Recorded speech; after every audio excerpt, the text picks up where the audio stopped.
আমাদের ব্রেকফাস্ট চলে এসছে হোটেলে। আমরা ব্রেকফাস্ট অর্ডার দিয়েছিলাম, পনির পরোটা, এটা আলুর পরোটা একটা আছে,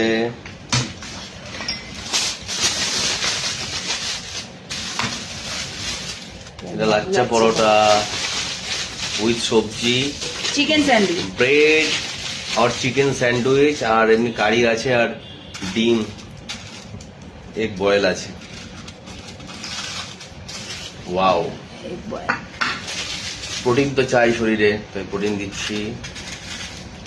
চাটনি দিয়েছে পরোটার সঙ্গে, আর একটা কারির সঙ্গে তরকারি আছে। এই তো চাটনি মনে হচ্ছে, তিনটের সঙ্গে চাটনি, একটার সঙ্গে কারি দেবে, দই দিয়েছে, সবই দই দিয়েছে, আর একটা ওখানে আছে ওটা কারি। ও পরোটার সঙ্গে খাওয়ার জন্য একটা কারি চানা দিয়েছে। চলো ব্রেকফাস্ট খেতে হবে। ফ্যান্টাস্টিক।